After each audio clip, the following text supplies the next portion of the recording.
So we are going to start the next presentation titled Social Responsibility by Cory Fisher. He's a former residential student. I think he was a student 7 years ago, and he's now the Director of Publications and Archive of the KFA.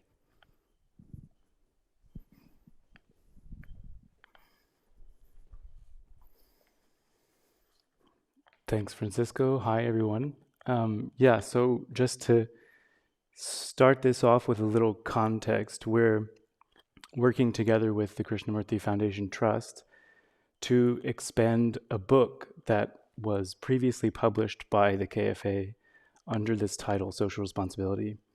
And the reason we decided to do this was we think that it's just a very timely kind of release, and we wanted to expand the book, add new content, and release it on a sort of a wider scale.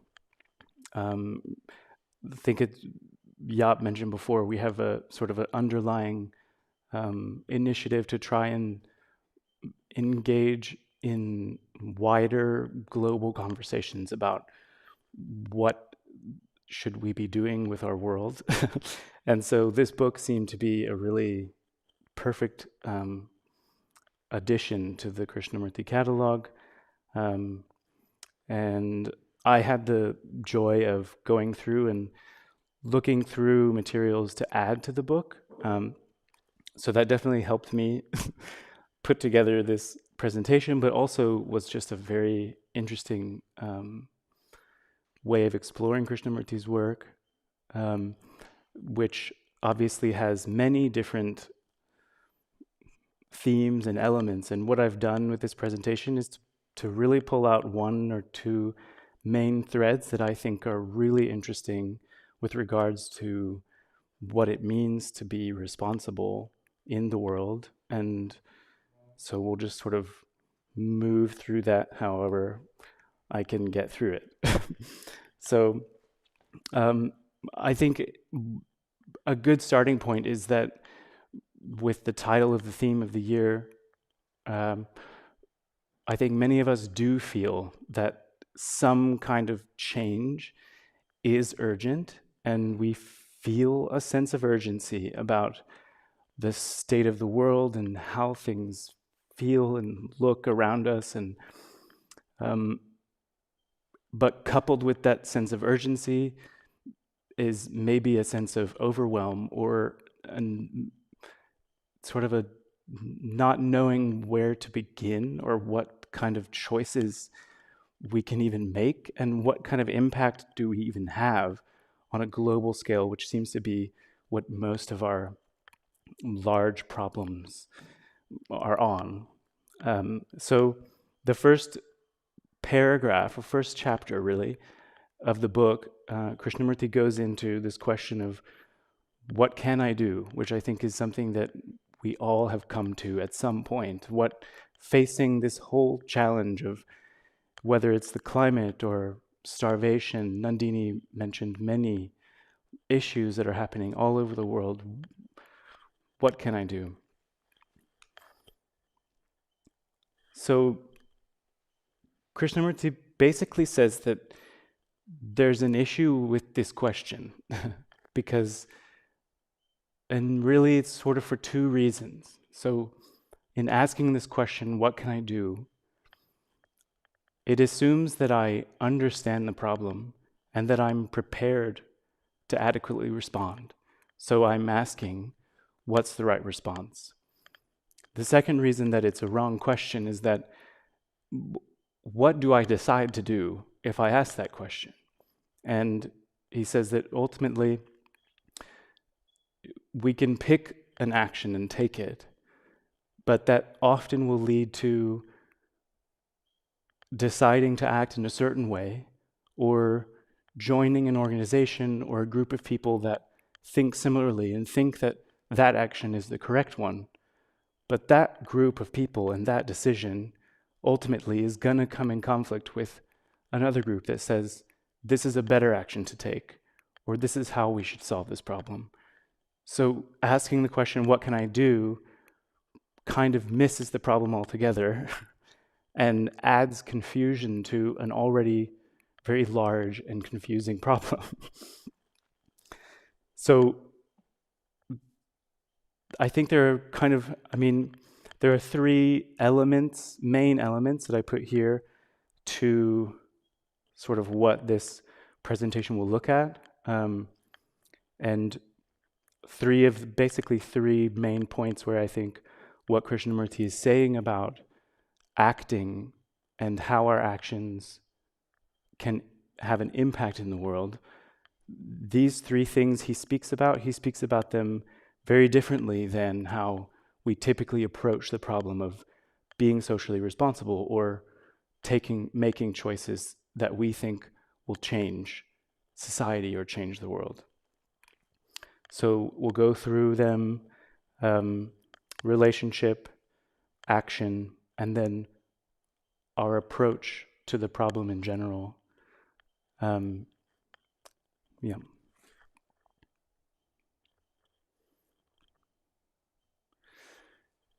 So there are a few ways that Krishnamurti defines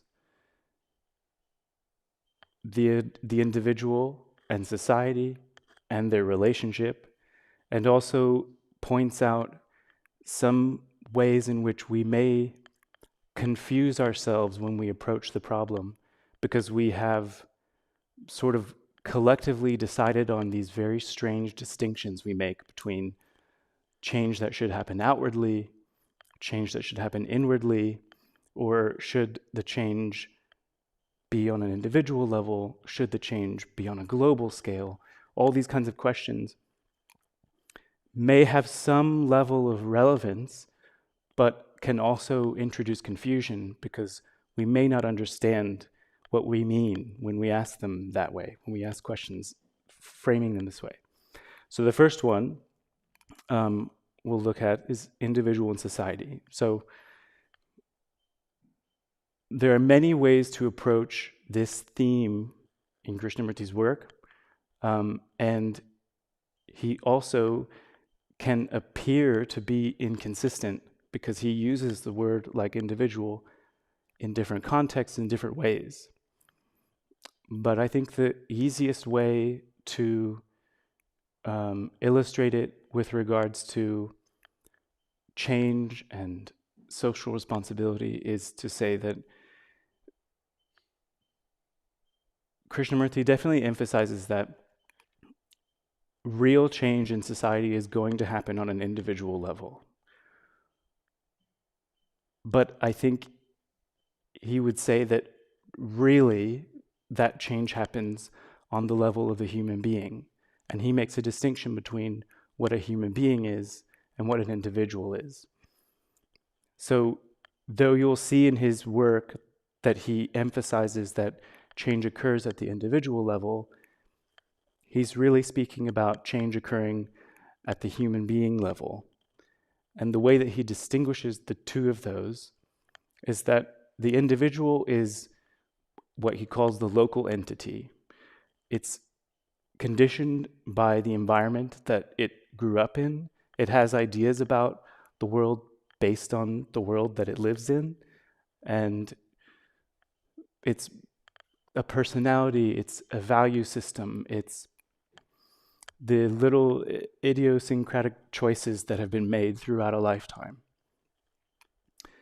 That's contrasted to a human being, which is really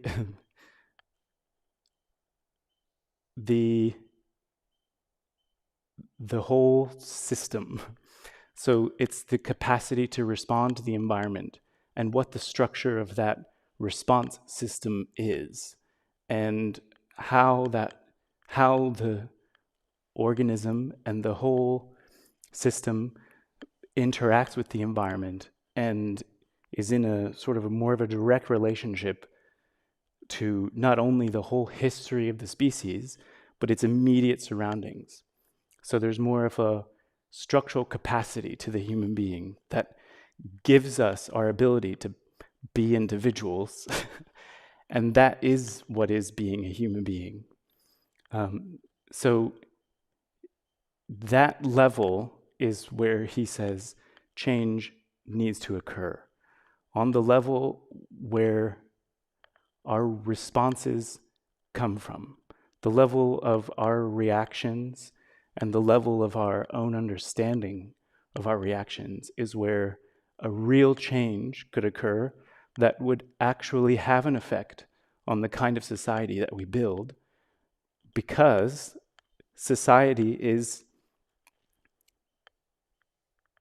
basically a network of relationships.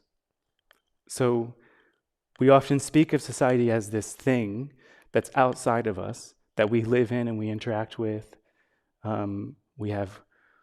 We can consider different societies. There's a society here, a society there in a different country, different values, different.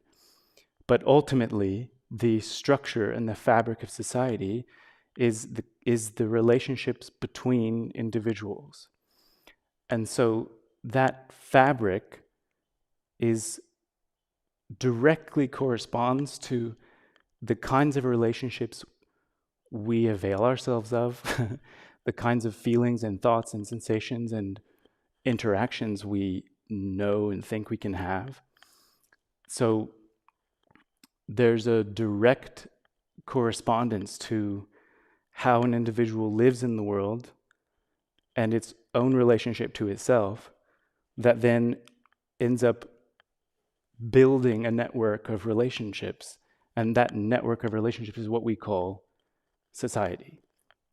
So when we approach society and say, we're going to change society, often we miss the mark because we don't consider our relationships in that frame.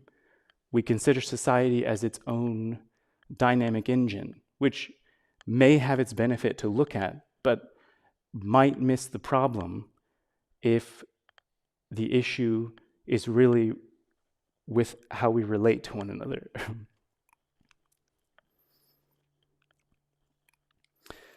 So that, I think, is a good way to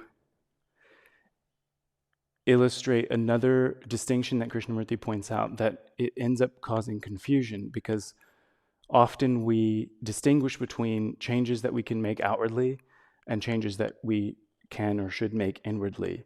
And that can be framed as a political or philosophical versus the spiritual, or often he frames it as you can make changes in the environment, or you can make changes or focus on morality, which is how philosophy and religion has sort of focused on. So we could decide that if we made changes in our morality, which would be come up with new belief systems or more accurate philosophies, or decide on a globally shared system of values, that if we were to make that as clear a picture as possible, then if we all adhered to that shared morality, then all the problems in the world would be solved. Or on the other side, we could decide that if we have the right system of government, or just make sure that we have the right network of institutions to structure how we interact with one another, that would be the solution. We would just organize ourselves from the outside in. I think the key thing to notice here is that the essence of any of these changes is actually a way of organizing relationships. If you change your beliefs, if you change your values, you change what you think is important, what you're doing is you're building a way to internally navigate how to relate with other people. If you change the way laws are structured, you change the way we're allowed to have certain transactions with one another, you're essentially coming from the outside and saying, these are the kinds of relationships that human beings should have to build a world that works. So the distinction between inward and outward, or morality and environment, misses the point that we almost intuitively are trying to get at, because all of these different techniques or technologies are responding to or attempting to respond to how we relate, but they're not directly approaching the problem as a problem of relationship. They're approaching it sort of second-handedly by designing an exterior environment for those relationships to take place, or designing an interior structure of mind for those relationships to take place, without responding directly to the fact that our world is essentially a network of relationships.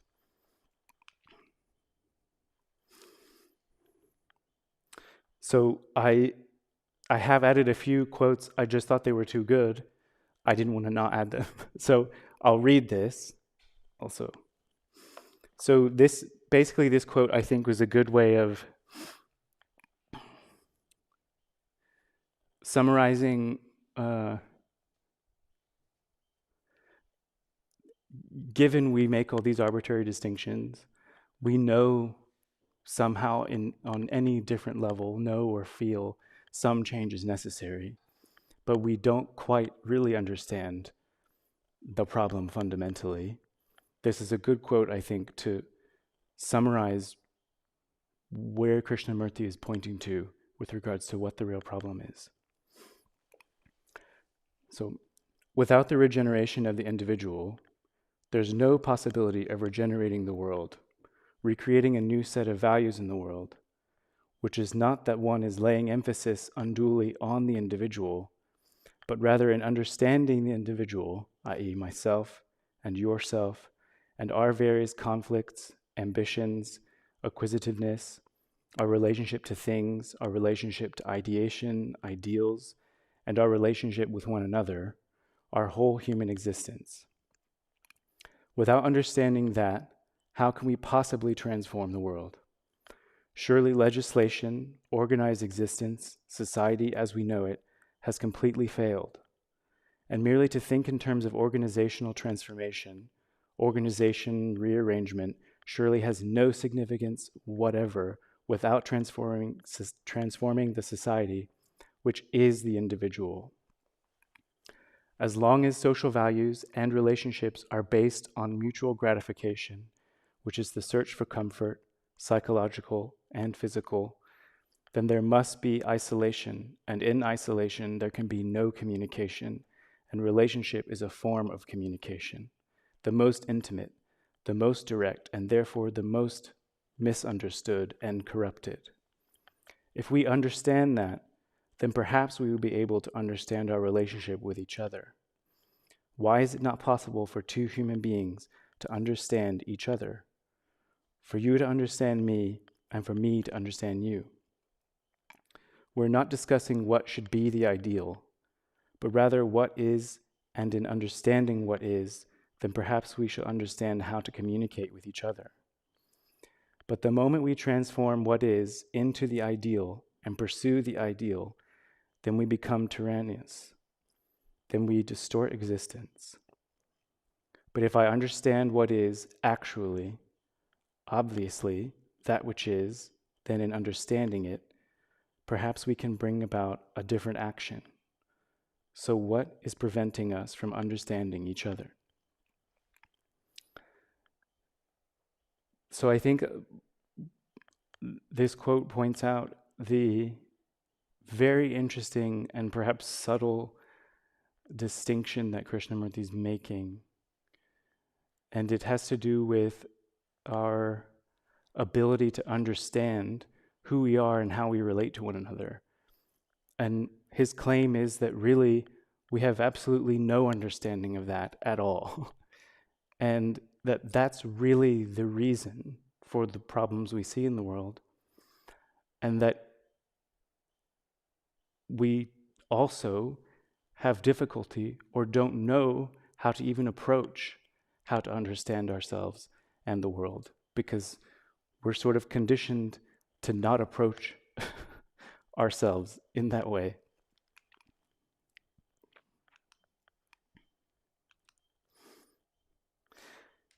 So this sort of conditioned approach to ourselves and acting in the world,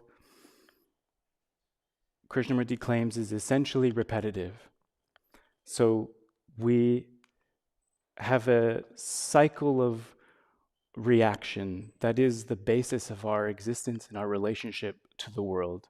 And it's built throughout our life.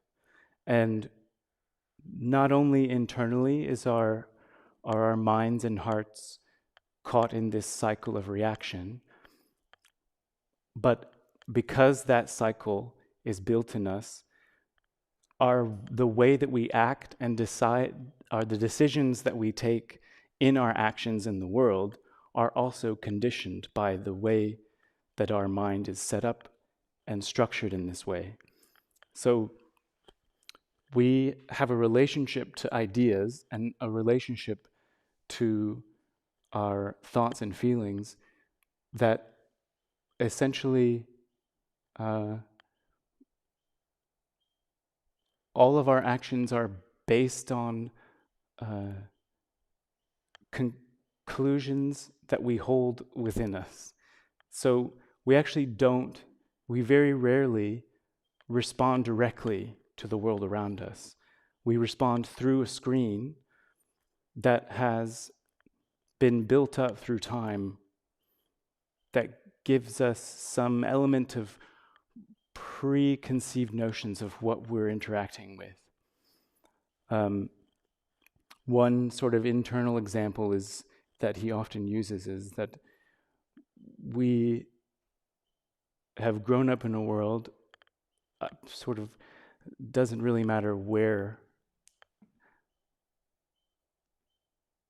that sees that violence is wrong. So when violence is happening within me, I have been conditioned with a response to that violence. And that conditioned response to that violence is that it shouldn't be there because it inhibits my relationship with you, or it can cause destruction or chaos. So, but the point is that my action towards that violence is not based on the violence.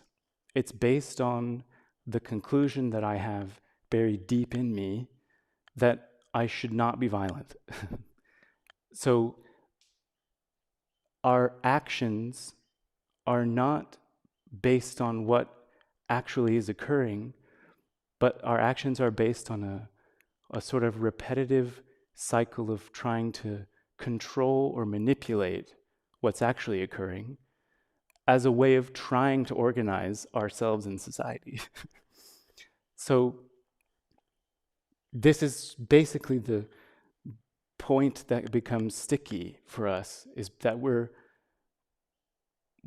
built to manage ourselves, and manage ourselves in ways either from the outside by restricting our behaviors with laws and restrictions, or by conditioned responses to be nonviolent because it's just the right thing to do, which misses the fact that violence exists in us, but we have not been, there's no conditioning or there's no availability to respond to that violence directly, because we have this cycle that's been built on top of it to deny or remove it from our sensitivity, to attempt to be able to relate to one another. So we essentially live in a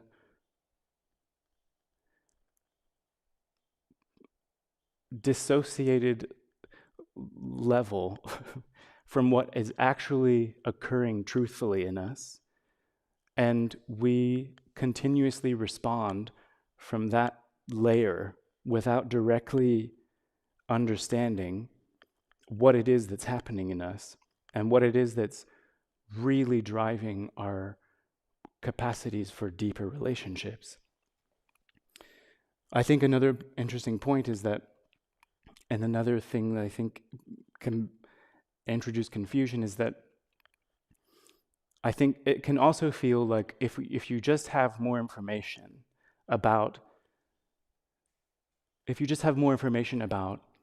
the way the brain works, or you have more information about who other people are and how they think and what they feel, that information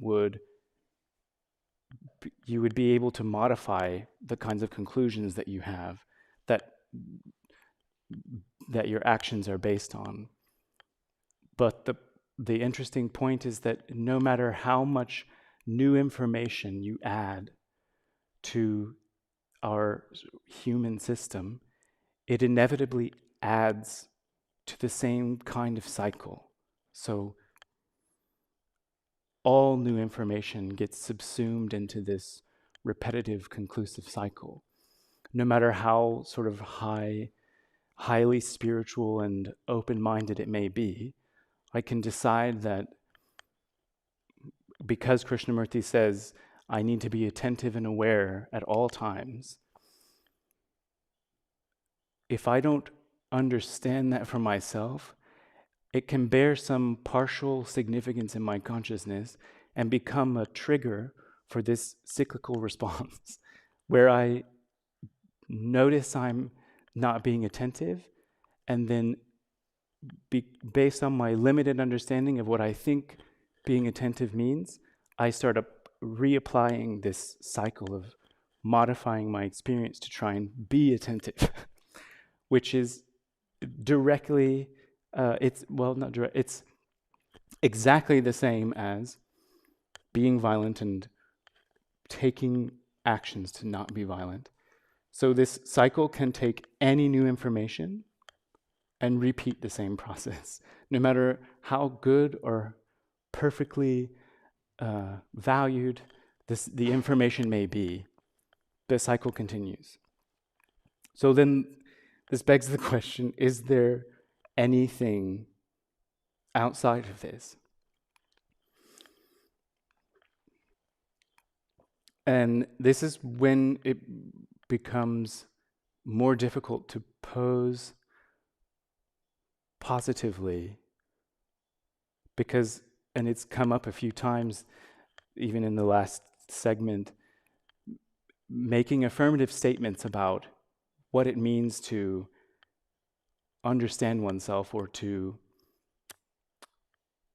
in this case, discover what's happening in me, could lead to a sort of cyclic response in me that notices when I don't feel I've comprehended something and begins to condemn or judge or trying to manipulate it so that I do comprehend it, or that I do recognize it based on what I expect to see. So I think the easiest way to approach this is to see if it's possible that we even come to the point where we can see, if we try to understand ourselves, what we do in that moment. Because it's the attempt, I think, that's most important, and that's why I think this is a subtle distinction with what Krishnamurti is saying about understanding, is that we don't understand what understanding, the capacity it could have, because we're satisfied with a limited understanding. We're satisfied with a intellectual understanding, or we're satisfied with a sentiment or a feeling where we feel like we've grasped something, which may have some partial truth to it, but we don't notice how we miss a deeper understanding by continuing to react and respond in a judgmental and condemning way, or by trying to manipulate our experience to fit ideals or ways that we think we should be behaving or responding. So even if we attempt to see if we can look at ourselves without manipulating, or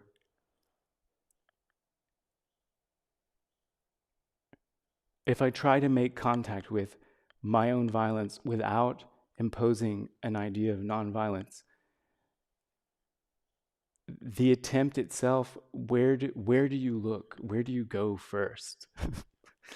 I think is the most interesting point, because this kind of discovery, or this movement of understanding ourselves, it seems that the attempt is what we have to we have to make the attempt, and the failure may be the beginning of understanding how we don't understand. I don't know if that makes sense, but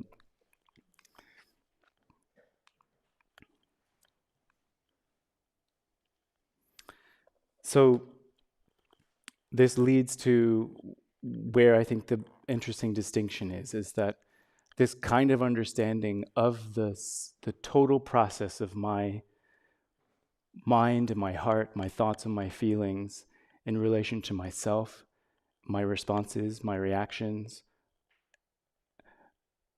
this understanding of that is its own action without the need for a response afterwards, which is not what we're used to, which I think is why we misunderstand what Krishnamurti is speaking to, is because we're so conditioned to understanding something and then making an action based on that understanding. So we have split our mind in that way. So we miss the real potential that actual total understanding could have. We just don't know what that looks like. So again, it comes to the question of approach. And many times when it comes to approaching understanding, he mentions the only way to approach it is by approaching it negatively, because to assert,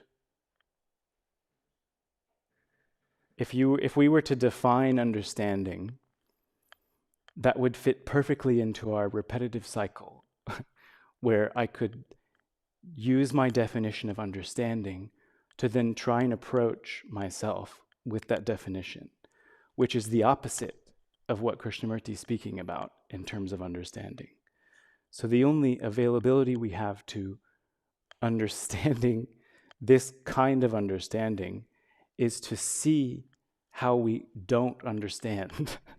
And if I really see how I am missing understanding, that in itself has there's something active there that is can be the possibility of seeing something real.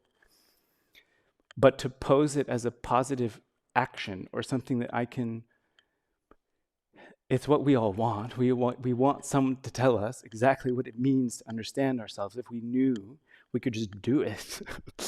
But the challenge is to see clearly how we don't understand.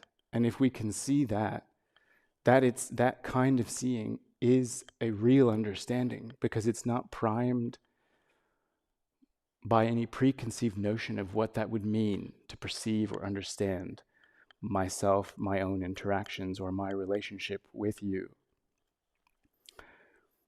I added a little quote here.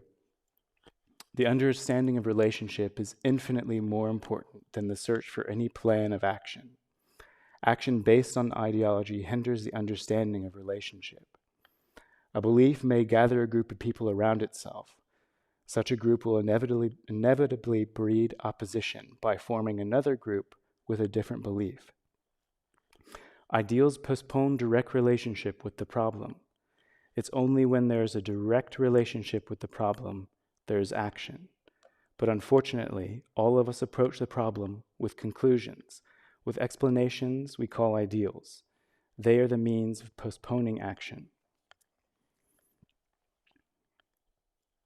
So I think the next slide might be, so there's a 10-minute audio where Krishnamurti sort of unpacks understanding and how it's different from how we typically think about understanding.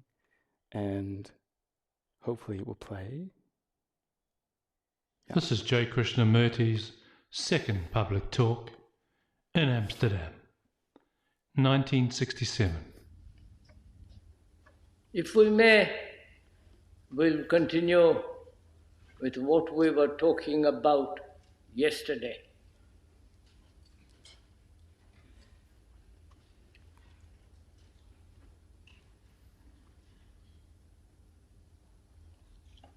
Understanding is an odd phenomenon. Understanding is totally different from the dictionary meaning.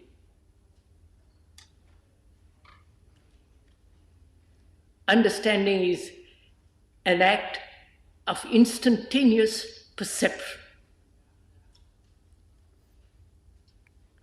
The immediate comprehension, and therefore immediate action.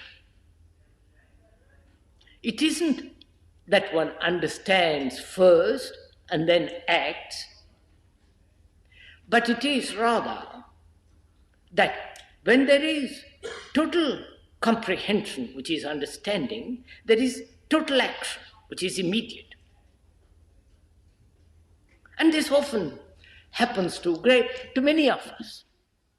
It isn't a very odd phenomenon. When we give complete attention to something which we want to understand, and we do this when there is a great crisis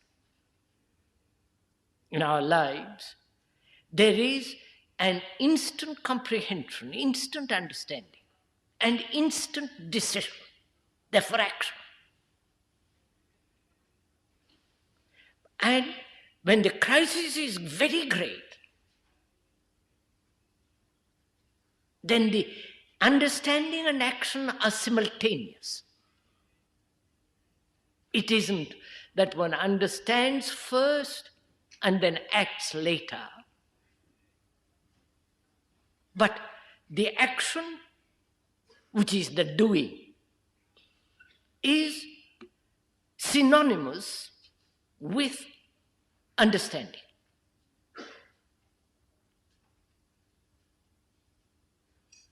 And how does this understanding take place? What is the structure, the nature of this understanding? When do we actually understand? You know, the dictionary meaning is obviously to comprehend, to investigate, to use one's mind, and all that explains in the dictionary. But when we observe in ourselves this state of understanding, that is when you say, I've understood, is it an intellectual comprehension or an emotional reaction, or it has nothing to do with emotion or with the intellect?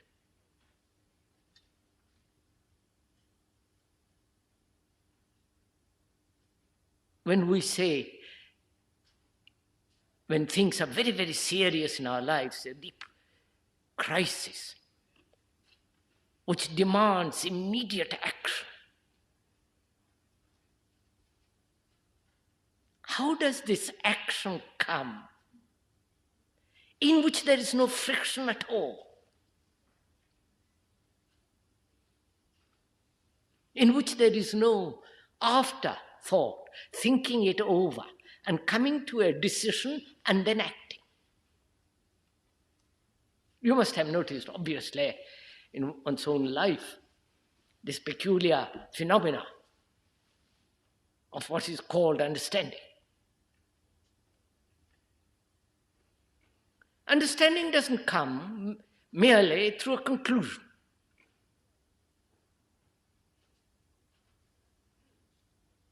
No, through a series of intellectual, introspective examination. No, through ideation, through ideas. Please, this is important to understand, because what we are going to presently, which is we're going to discuss not only fear, but all the things implied in relation to that. So unless we understand this word and what its structure, its nature, and what is action involved in this understanding, when we begin to inquire into this question of fear, which most of us have to varying degrees,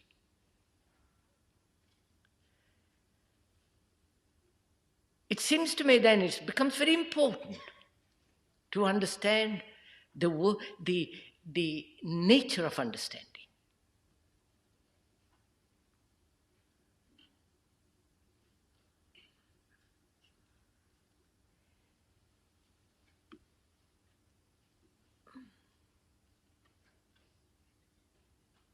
Life is action. The very living is a movement in action.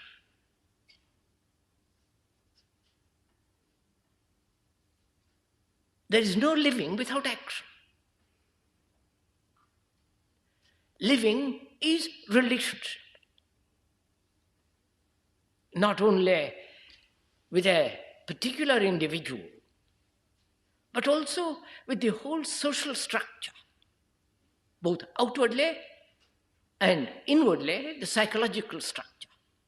This whole movement of living, which is relationship, is a movement in action. There is no state of mind in which there is no action.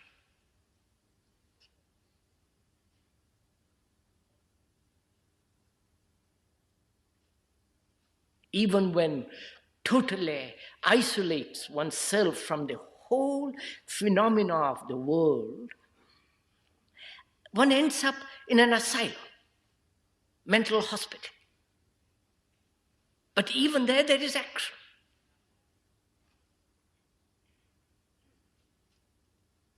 So life, living, is a process of relationship, a movement in action. So life is action. And to separate life as an idea and then act from that idea brings about friction. Please, this is important, if I may say so, to understand. It isn't very difficult. Only one has to give a little bit of attention. So we are inquiring first, what is the state of mind that really understands even the most complex technological problems when it says, I understood it. What is involved in the technological comprehension? There, you have accumulated a great deal of information, accumulated knowledge, and that as far as that knowledge goes, you say, I have understood the technological problem. So the technological problem is entirely different from the human problem. And we are discussing human problems, not how to put the motor together or how to work the computers. Though great part of us is a mechanical, we are trying to understand this phenomena of understanding. So, how does this understanding come about?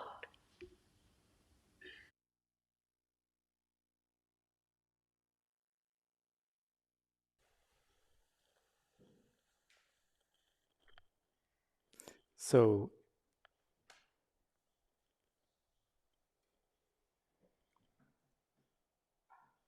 I think that this is really the reason I thought this was the most interesting thread to pull out with relation to social responsibility, because what Krishnamurti is pointing out is that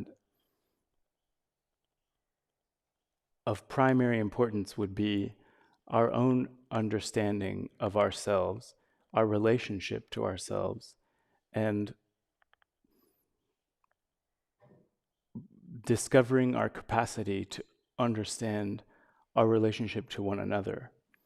And if that kind of understanding, that is its own action, that doesn't require some conclusive, decisive action that follows, that kind of understanding would inform the kind of society that human beings would create with this kind of understanding. So there's one more quote, and I'll just read a section of it, just kind of relating to how does this relate to our responsibility? We have to realize the responsibility of our own action. And so we have to understand our own nature. That is, we have to understand ourselves. This understanding ourselves is not easy. We need a certain alertness and awareness. And that alertness and awareness can only come when we do not condemn, when we do not justify, because the moment there's condemnation or justification, there is putting an end to the process of understanding. When we condemn someone, we cease to understand that person, or when we identify that person, we cease to understand. But to observe, to be aware peacefully of what you are, is most difficult. Even out of that passive awareness, there comes an understanding. There comes a transformation of what is, and it is only that transformation which opens the door to reality. So with that, I'll end this portion, and then we're going to reset for a second and do a Q&A panel. So thank you.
All right, so we're going to take some comments from the audience.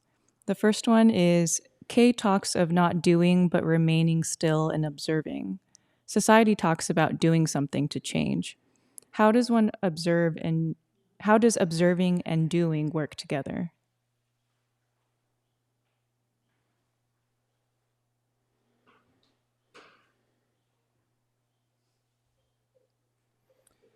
Yeah, I think that's a good question. I think that's why one of the main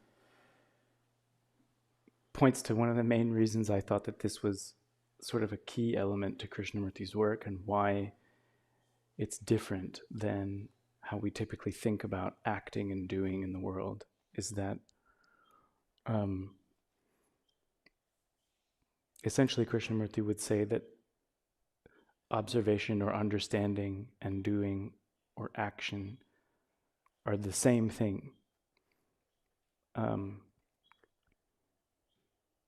why I think that's so relevant is that that's not our relationship to understanding and acting.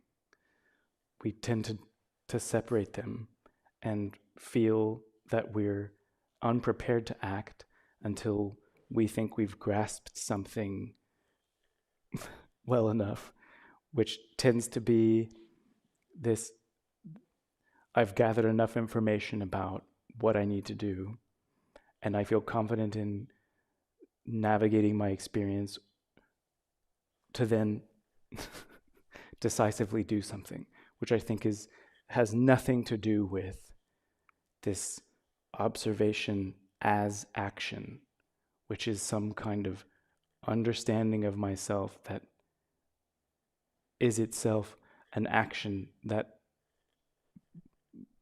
doesn't need to become a conclusion. I don't know. Yeah, I don't know if you had something. Yeah. Adding to that part about gathering information and this and that, like he said there in the talk, that's a way to address a technical problem quite often, having a bunch of knowledge about a car engine and then diagnosing and this and that, or any example you might think of. But in this case, we're talking about what's happening right now. And more often than not, what's going on right now is thinking. And thinking, making an effort to observe thinking is trying to have two things going on in this very moment. And that's an impossibility. So this kind of observation of the moment is sort of a passiveness to allow that thinking, which is probably unconscious or subconscious, however you want to label it, from which we are reacting most of the time. So there's kind of a singular thread going on in each one of us that we don't share in relationship. We share our singularities, which kind of, we try to find people that measure up against those. But if we are not doing that, then we can possibly, the brain, the energy running through the brain is capable of seeing inwardly or being self-aware. And that's its normal function. And because it's so full of content, it's going to see content. If it's not full of content, the real gift of the brain is to see timelessness, see energy, see, And it's not a long slog through content to get to emptiness. It's seeing is seeing. There's always a bit of truth in seeing. So at any rate, does that get to the question a little bit too? Yeah, I understand what you're saying, but there's parts of me when I'm really deep in something that doesn't get to there, what you're talking about.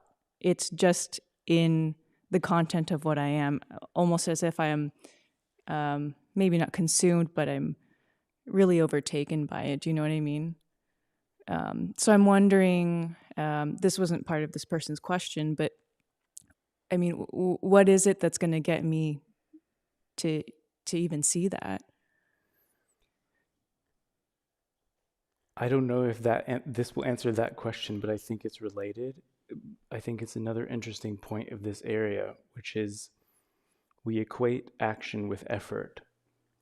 And I think that may be enough. So in the height of something, undergoing an experience, and then I attempt to attend to it, which is a kind of effort I'm making to unpack my situation. I'm not conscious of what effect that effort is having on the situation, which is kind of this dual, it becomes this dual situation. There is what's happening, and then my effort to attend to it however I feel I need to. And I feel that that kind of separation is where a lot of the conflict arises. Because even if it's just I'm making an effort to try and see this, there's still some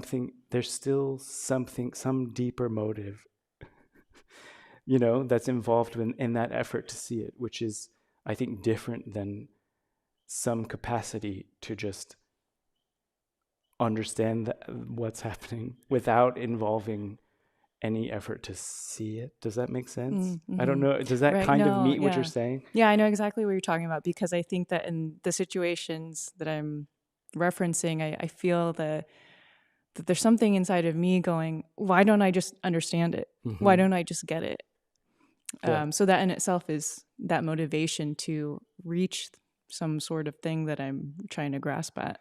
Which is, I have some element of understanding of what it means to understand something. And that is producing a motive in me that is the basis of my effort in looking at what's happening in me. Does that make sense? So I think it's why it gets really tricky, is because maybe these things can be partial. So there's some partial understanding of what it means to look or see or attend or to be aware, but it's very easy for all of those directives or my attempt to do those things to be subtly manipulating my experience still. I don't know. Yeah. Can I move on to the next one? Sure. All right. Okay, so the next question is, change is inevitable because of the universal law of impermanence. Why are human beings so uncomfortable with change?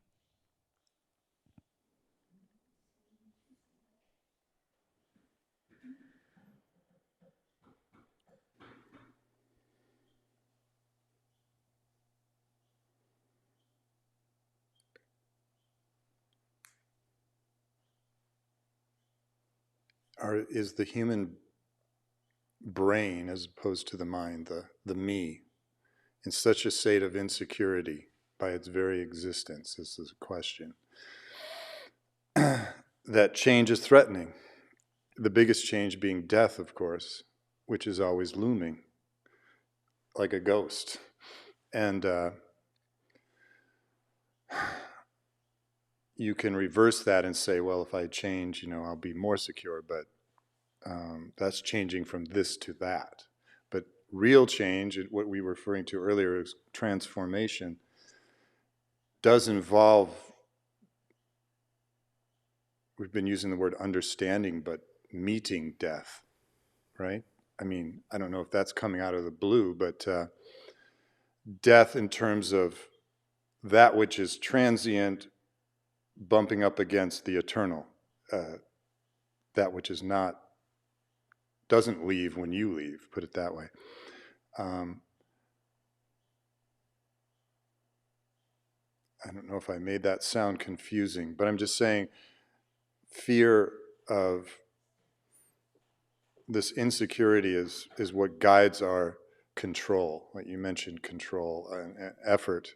Most of that effort is to control, to maintain stability and security on a rocky boat. Therefore, that is the real thing. Some people love change, some people don't love change, I think, but it's all the same thing if you're just still looking for that security. There's this insecurity that, like you've been saying, if we don't see it squarely in the eye, we're probably just trying to manipulate more security out of our partial understanding of insecurity. That's what I've seen myself do. Yeah, I think it's like I think we're more open to change if we feel confident in our ability to respond to the new thing, which highlights how our minds tend to frame our response. My security lies in my own conclusions about my own ability to respond to the world. So if I get word or I notice that something's changing and I can't find in me an experience to give me the right response, I think that's when I am not ready for the change, because I really don't know what I will do. What would I do in X situation? I think that's when change becomes uncomfortable. But that's a perfect way to highlight how we relate to the world, is that the only way I really know how to relate is to consistently resort to what I know, how I know how to respond. Mm-hmm. And as long as I feel confident in my knowledge of my potential to respond, I'm okay with things moving. But if it moves beyond my confidence and my repository of responses, I think that's when change becomes, because that's outside of my system. Does that make sense? Yeah, maybe even like ability to control things, or these how I think of myself, or like you said, conclusions about myself. Yeah, but I think it's also important because it doesn't always feel like I'm trying to control. It also just it can feel more intimate, like I want to be prepared. I want to know how I need to react, which is a resort to my previous reactions in response to something new, which ultimately can be a wonderful pointer to like the reality of how my mind is working, which is faced with something new, my immediate response is to check whether or not I know how to respond. Where do I go to check that? I think is kind of that's where to look, or where to see what's actually happening. Where do I go to check whether or not I'll be able to respond to a change? Yeah, and is that past knowledge actually limiting the understanding or the observing or seeing? Kind of like in the example I gave you earlier. Right. I'm going to move on to the next question. Is the world a projection of myself? I would say that the world is as it is without my responsibility. I have nothing to do with the mess that we see in the world.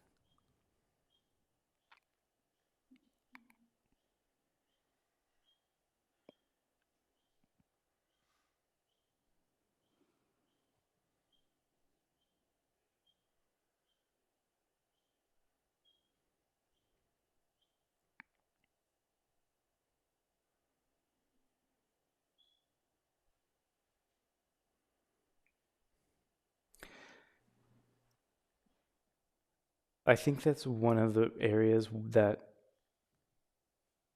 is interesting, because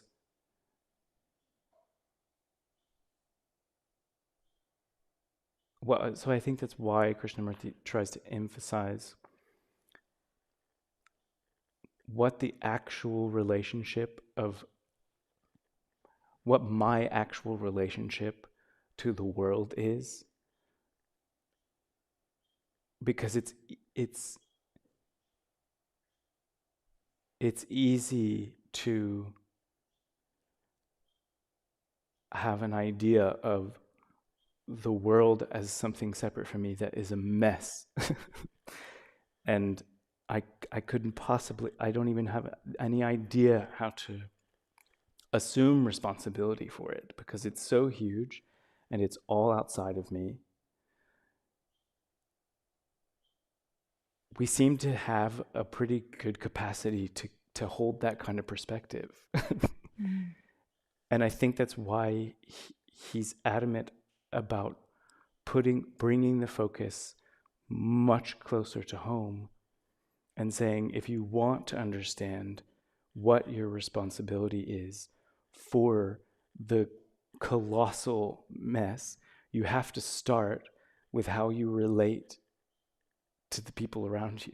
And if you can start to see all the complexities and all of the things that happen in between us as just like a few people, then it's easier if you can see that, how if you multiply that with 8 billion people, such a mess can happen.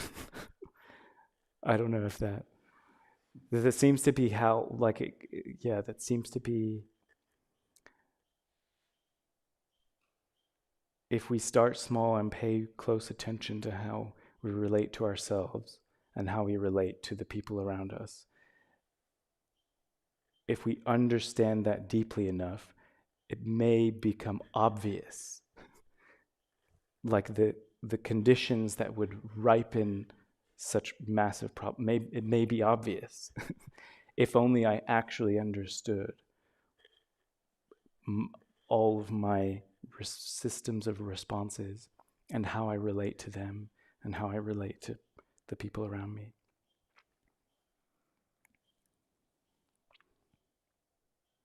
Can I just adding on to the end of that is that to that person's, it's not we're not, and I don't think they're talking about politically responsible, like I'm not responsible for the war in Iraq or whatever. Mm-hmm. But also, as you were saying, the outside is a grand mirror to the inside because it's the sum total of 8 billion individuals. And so while I'm not responsible maybe directly for the war in Iraq, I didn't make that decision, or whatever war. It's the fear that I have that is the same fear that has created that situation. And the response to that security being, let's have 1,000 nuclear weapons on all the different countries, and that's going to make us secure. That's a good solution. At the same time, what is my personal situation?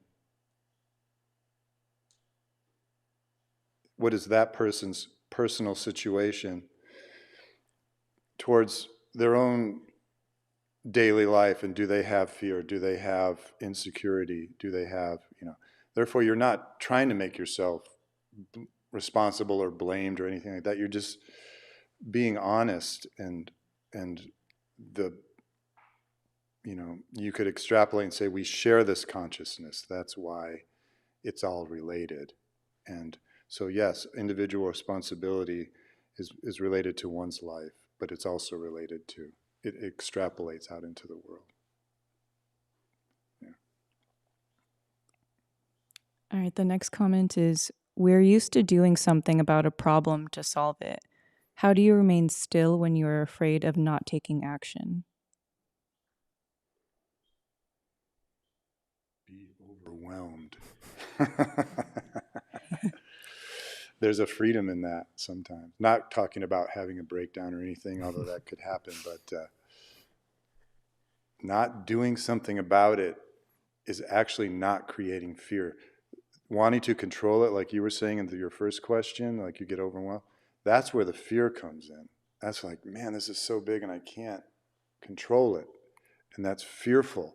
But if you let it go, that's akin to it's akin to dying, but it's also akin to not getting in the way of what is, like we were talking about earlier, not putting trying to put two things into this one moment and getting all, or stuffing it down and making it unconscious. So I would say turn it on its head and make it almost an easier access to freedom, rather than a stuffing down or a, overwhelmed type feeling. Yeah, and I also think not doing something is doing something, if that makes any sense. I mean, being still is a form of passive action in itself that can lead you to solving the problem. Yeah, I also think that it's just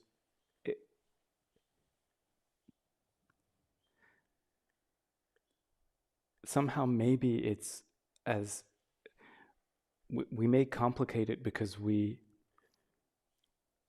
something in us does feel this urgency that something needs to happen.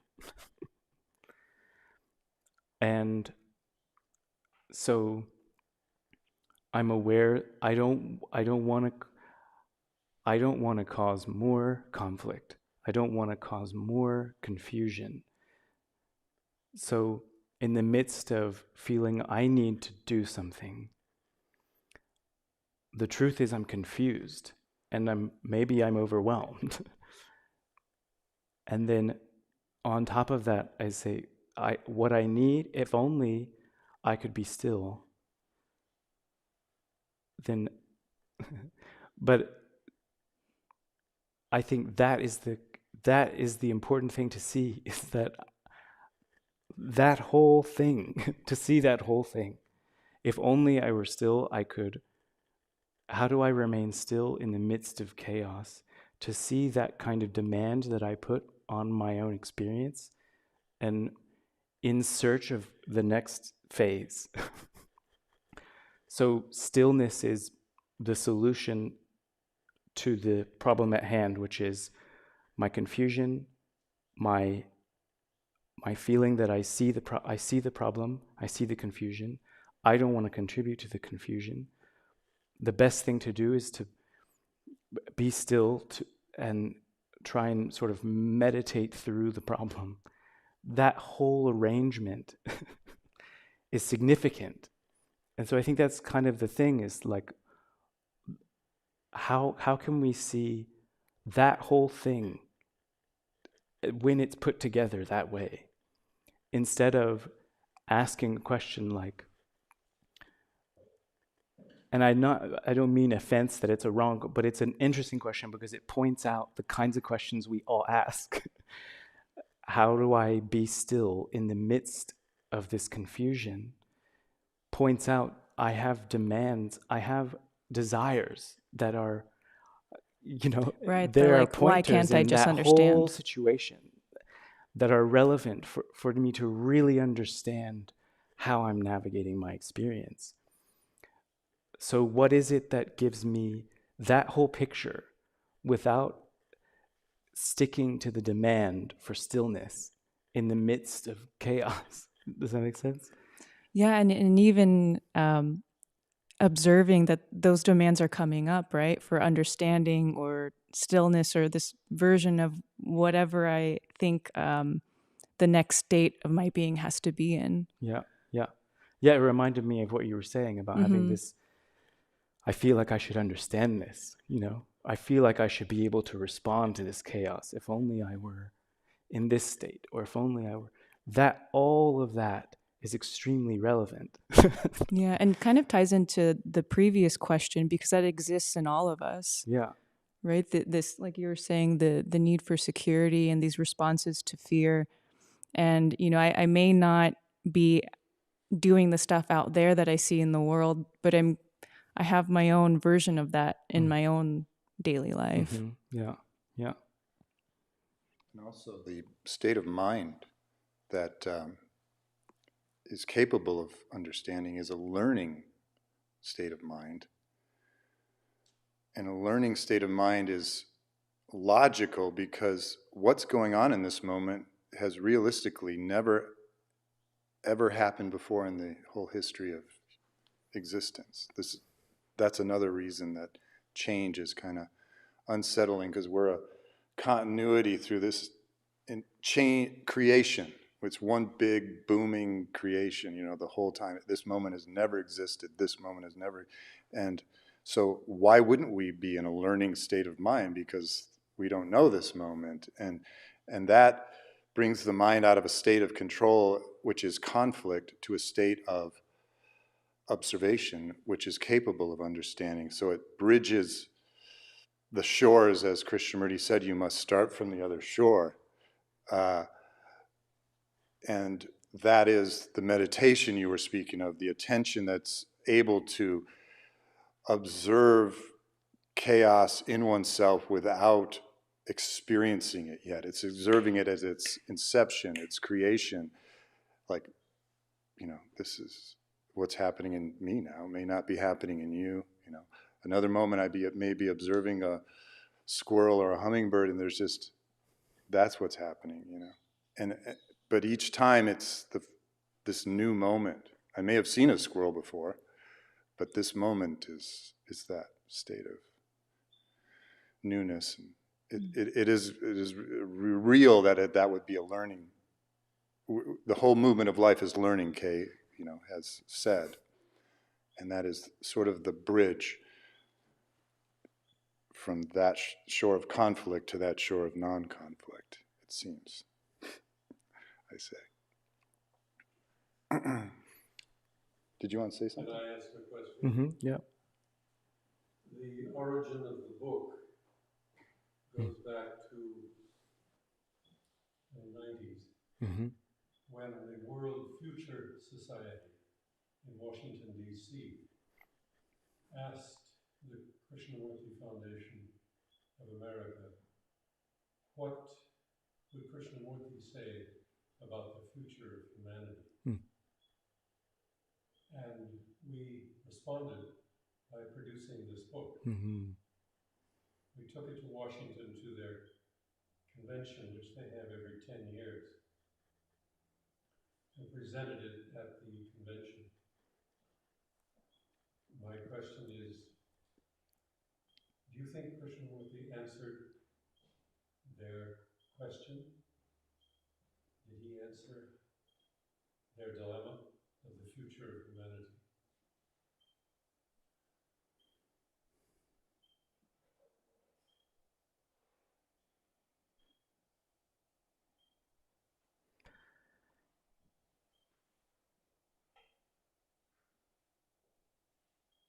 I would say I don't think that he answered the question, but if anything, gives us the opportunity to try and frame the right questions for ourselves.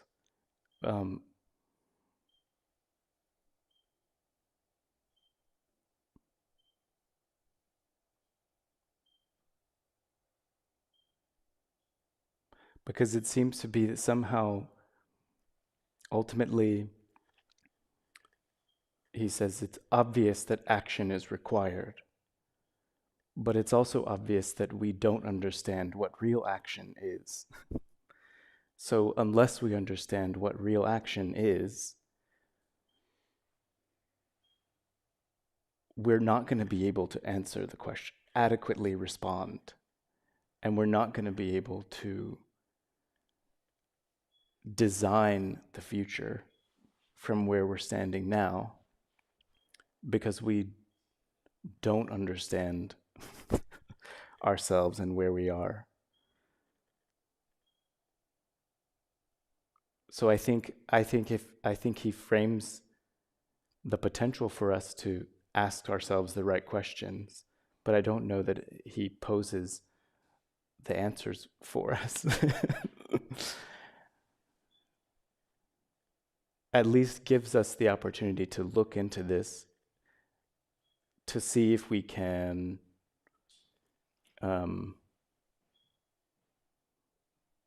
actually discover how to act differently and not just sort of modify or repeat how we tend to. He gave a lot of pointers, didn't he? He said, the challenge is you. The enemy is you.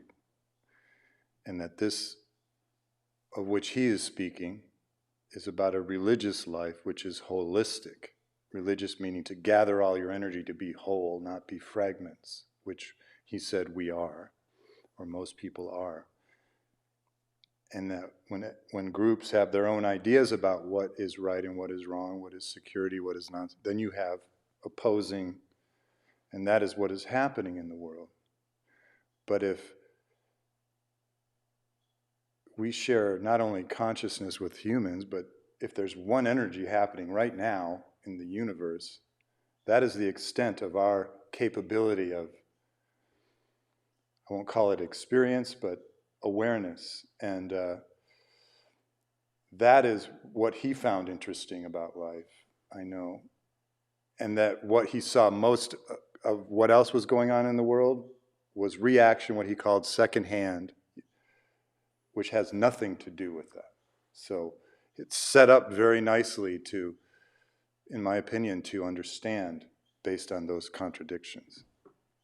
Yeah, which I would say is better than an answer or a prescription, because it gives us this opportunity to learn and discover for ourselves and to really understand. And I think that that's part of the answer in itself, is this the capability or the opportunity for us to be able to do this.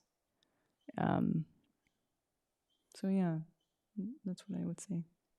Yeah, maybe that's the key, is that Yeah. if anything, the proposal is that there's something totally different that's not a part of our conversation when we generally think about designing the future. There may be something that is not really considered. Our own capacities, we haven't really considered what it would mean, what the future really would mean if we really understood who and what we were and how we were related to one another and how we were actually related to the planet. If we actually understood that, there may be a completely different kind of future than we would sit down today and design. So maybe that's it, is that there could be a completely different thing possible.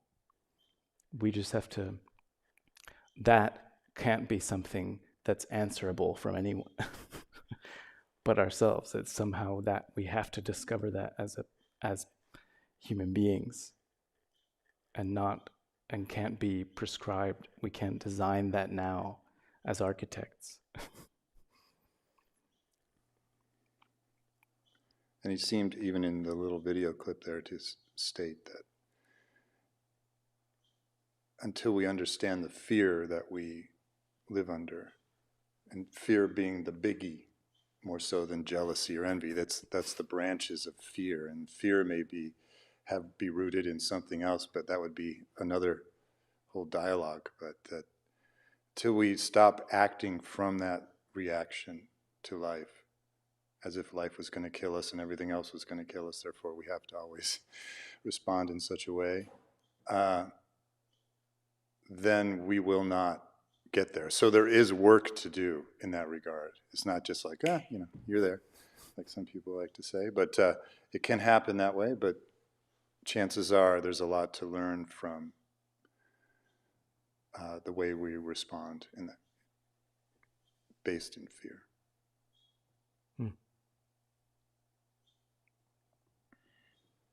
So we're just about out of time, so I think I'll conclude here and just let everyone know that tomorrow morning we will be starting again with our second full day of sessions, and we'll be starting tomorrow at 9 a.m. with the fourth talk in San Diego, 1970. So thanks everyone for tuning in and joining us, and we'll see you tomorrow.